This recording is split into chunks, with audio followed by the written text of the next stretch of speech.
মোৰ নাম মফিজ উদ্দিন আহমেদ, গাঁও ধুমাৰপাথাৰ। মই কেৰালাত কাম কৰোঁ। মই কেৰালাত কাম কৰি থাকাতে মোৰ ৱাইফজনী এটা বেলেগ ল'ৰাৰ লগত তাৰমানে ৰিলেশ্যন আছিল বুলি মই যেতিয়া গম পালোঁ, সেই ল'ৰাটো কিজানি ঘৰতো আপ ডাউন কৰিছে, কেৰালাতো থাকে। গম পোৱাৰ পাছত মই যেতিয়া তাইক ক'লোঁ সোধা পোছাত, তাই ৰাগ কৰি খং কৰি তাৰ পৰা গুচি আহিল মই ল'ৰাটোৰ নামত কেছ কৰিম বুলি। ল'ৰাটোৰ নাম আক্তাৰ হুছেইন আৰু গাঁও পানপাৰা, বাপেকৰ নাম সিদ্দিক আলী। পাছত যেতিয়া মোৰ ৱাইফজনী ঘৰত আহিল, ল'ৰাটোৰ নামত কেছ দিলে এটা ৰেপ কেছ দিয়াৰ পাছত মোক কেছৰ কপিটোও মোক দিছিল, মই ল'ৰাটোৰ নামত কেছ কৰিছোঁ বুলি। তাৰ পাছত ল'ৰাটো কেৰেলাত আছিল, কেইদিনমান সময় লৈছে। সময় লোৱাৰ পাছত যেতিয়া ল'ৰাটো আহিল, ল'ৰাটো অহাৰ পিছত ল'ৰাটোৰ অহাৰ একদিন না দুদিন আগতো আমাৰ ঘৰত মোৰ তোমাৰ কথা IC ছাৰে মোৰ ঘৰত পঠাই দিছিল বুলি কৈছে, ফোন কৰিছিল মোক। পাছত ঘৰত আমাৰ মায়ে অলপ হাল্লা কৰাতে আৰু সেইখিনি লৈ থানাত গুচি যায়। আৰু থানাৰ পৰা তেতিয়া এই আগৰ যিটো ল'ৰাক ভাল পাইছিল বা ৰেপ কেছ দিছিল, সেইটো ল'ৰাক গাৰ্জেনক মাতি তাতে দি দিছে। মোৰ মাইকীয়ে এই ল'ৰাটোৰ নামত দিছিল। নাই, মই কেৰেলাতে আছোঁ। মই এই যোৱা শুকুৰবাৰেহে আহি পাইছোঁ।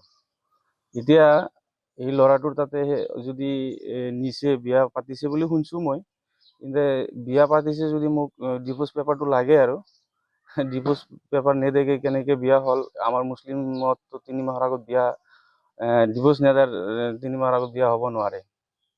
এইটো মোক এতিয়া বিচাৰ লাগে। আৰু মই সিদিনা পৰহি দিনা হেৰিত গৈছিলোঁ, পাটাচাৰকুছিত গৈছিলোঁ। মেডামে কৈছিল যে মই ফোন কৰি দি আছোঁ বুলি এই IC ছাৰক। IC ছাৰে তাতে মই পৰহি দিনা ৰাতি গ'লোঁ, ৰাতি ক'লে যে মই মাতি দি আছোঁ সেনেকেই ৰেছপন্স।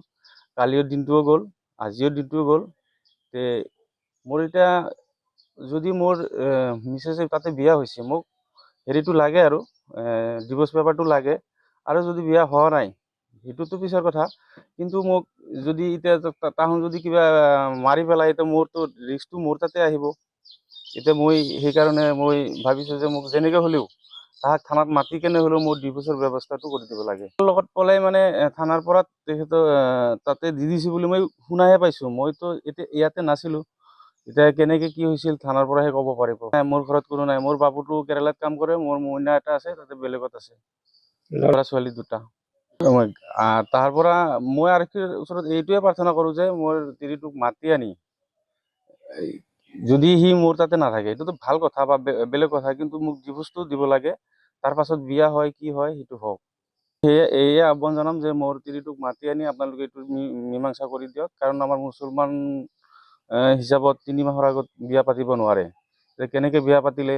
আৰু সেইটোৱে মোক লাগে, আৰু ডিভোৰ্চটো লাগে মোক। আৰু এয়ে কথা। আৰু পলাই যোৱাটো মানে মোৰ পৰাতো ভালকৈ আহিছিল ল'ৰাটোক কেছ কৰিম বুলি, পলাই যাম বুলিতো অহা নাছিলে।